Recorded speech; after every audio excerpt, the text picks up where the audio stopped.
Hello everyone, welcome to double O academy. बघा, government एक्झामसाठी preparation करणाऱ्या बऱ्यापैकी विद्यार्थ्यांना हे माहितीच असेल की हेल्थ डिपार्टमेंट म्हणजेच आरोग्य विभाग याच्यामध्ये विविध पोस्टसाठी वेकन्सी आलेल्या आहेत. त्यापैकीच एक पोस्ट आहे लॅबोरेटरी सायंटिफिक ऑफिसर.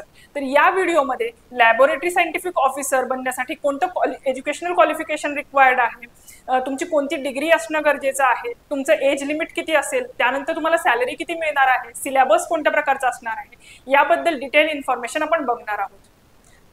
सर बघा, लॅबोरेटरी सायंटिफिक ऑफिसर या पोस्ट रिगार्डिंग डिटेल इन्फॉर्मेशन बघण्याआधी अकॅडमीमध्ये ANM आणि JNM याच्यासाठी बॅचेस सुरू झालेले आहेत. त्यामध्ये ऑनलाईन बॅच, ऑफलाईन बॅच आणि मेंटरशिप बॅच या डिफरंट टाईपच्या बॅचेस अवेलेबल आहेत. बॅचचे फीचर्स असे आहेत की तुम्हाला जो सिलेबस आहे तो कव्हर केला जाणार आहे लाईव्ह प्लस रेकॉर्डेड फॉर्मॅटमध्ये. तसेच तुम्हाला ई बुक, टेस्ट सिरीज आणि notes free of cost provide केल्या जातील जर तुम्ही बॅच परचेस केली तर. तुम्ही कितीही वेळा लेक्चर पाहू शकता आणि व्हिडिओ डाउनलोड सुविधा देखील अवेलेबल करून दिलेली आहे. तसेच जे तुमचे प्रिव्हियस इयर क्वेश्चन पेपर्स आहेत त्याचा डिटेल अनालिसिस तुम्हाला प्रोव्हाइड केलं जाणार आहे. जर तुम्हाला या रिगार्डिंग काही क्वेश्चन्स असतील किंवा डाऊट्स असतील तर तुम्ही कॉन्टॅक्ट करू शकता 8010457760 या अकॅडमीच्या नंबरवरती. बघा, सॅनिटरी इन्स्पेक्टर याच्यासाठी देखील अकॅडमीमध्ये बॅच सुरू झालेली आहे. तर आता आपण या व्हिडिओमध्ये बघूयात detail syllabus laboratory scientific officer या पोस्टसाठी काय असणार आहे किंवा एज्युकेशनल क्वालिफिकेशन कोणते रिक्वायर्ड आहे. तर पहिल्यांदा बघूया एज्युकेशनल क्वालिफिकेशन काय असायला पाहिजे. जर तुम्हाला लॅबोरेटरी सायंटिफिक ऑफिसर बनायचं असेल तर त्यासाठी तुमची एक बेसिक डिग्री तुमच्याकडे असणं गरजेचं आहे. म्हणजे BSc जर असेल तर BSc तुम्ही फिजिक्स, केमिस्ट्री किंवा मॅथ्स यामध्ये जर कंप्लीट केलेलं असेल तर ते प्रेफरेबल राहील. म्हणजे तुम्हाला बेसिक क्वालिफिकेशनमध्ये तुमची BSc डिग्री कंप्लीट असणं गरजेचं आहे. ठीक आहे.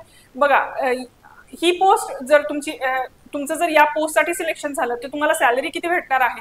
तर तुम्हाला जी अॅन्युअल सॅलरी असेल ती 4.5 लाख ते 12 लाख यांच्या दरम्यान भेटणार आहे. म्हणजे 40,000 पर मंथ असं तुमची सॅलरी इनिशियली राहील. त्यानंतर जसं जसं तुमची सिनियरिटी वाढत जाईल तुमचं पेमेंट इन्क्रीज होत जाणार आहे.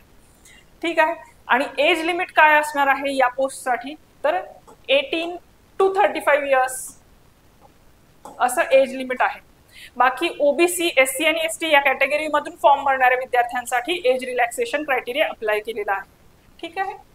तर आता पुढे बघूयात आपण डिटेल सिलेबस काय आहे या पोस्टसाठी.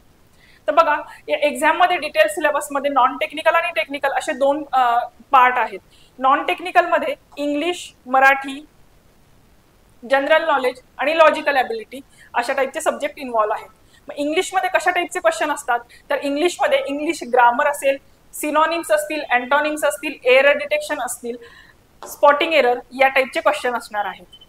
मराठीमध्ये काय आहे, तर मराठीमध्ये मराठी व्याकरण असणार आहे, समानार्थी शब्द, विरुद्धार्थी शब्द, वाक्यप्रचार, म्हणी, शब्दसिद्धी याच्यावरती क्वेश्चन असणार आहे.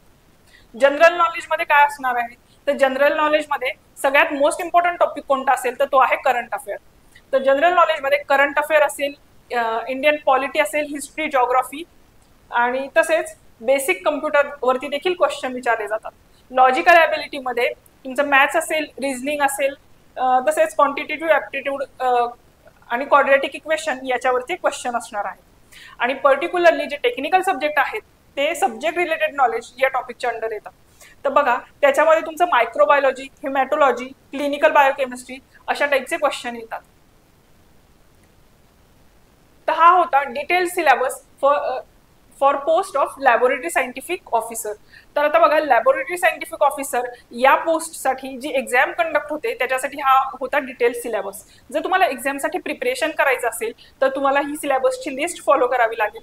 या टॉपिक्समधले डिटेल सब टॉपिक्स जे आहेत ते तुम्हाला प्रिपेअर करावे लागतील. बघा, जर तुम्हाला गायडन्सची रिक्वायरमेंट असेल तर अकॅडमीमध्ये याच्यासाठी देखील बॅचेस सुरू झालेले आहेत आणि ANM, JNM ची ऑनलाईन मेंटॉरशिप बॅच देखील सुरू झालेली आहे. मेंटॉरशिप बॅचची स्पेशालिटी काय आहे, तर मेंटॉरशिप बॅचमध्ये दर 10 स्टुडंटच्या पाठीमागे एक मेंटॉर प्रोव्हाइड केला जाणार आहे. ते मेंटॉर तुम्हाला डेली टाइम टेबल शेड्यूल करून देतील. तसेच जे तुमचे टेस्ट सिरीजमध्ये मार्क्स असतील त्याच्या अकॉर्डिंगली तुमचे जे वीक सब्जेक्ट आहेत त्याच्यावरती तुमची स्ट्रॅटेजी काय असली पाहिजे ती स्ट्रॅटेजी सुद्धा तुम्हाला डिझाईन करून दिली जाणार आहे. तसेच रेग्युलर बॅचचे जे फीचर्स असतात, ई बुक, टेस्ट सिरीज आणि नोट्स, त्या सुद्धा तुम्हाला मेंटॉरशिप बॅचेसमध्ये प्रोव्हाइड केल्या जातात. बघा, वनरक्षकसाठी देखील बॅच सुरू झालेली आहे आणि बॅचचे सेम फीचर असणार आहेत. तुमचे प्रिव्हियस इयरचे क्वेश्चन जे आहेत ते तुम्हाला अनालिसिस करून दिले जाणार आहेत. तसेच जे लेक्चर्स होतील ते लाईव्ह प्लस रेकॉर्डेड फॉर्मॅटमध्ये होणार आहे. याच्याच बरोबर सॅनिटरी इन्स्पेक्टरसाठी देखील बॅच सुरू झालेली आहे. यापैकी कोणतीही बॅच जर तुम्हाला जॉईन करायची असेल, तुम्ही प्रिपेअर करत असाल किंवा तुमचे फ्रेंड्स प्रिपेअर करीत असतील तर त्यांच्यापर्यंत ही इन्फॉर्मेशन नक्की पोहोचवा.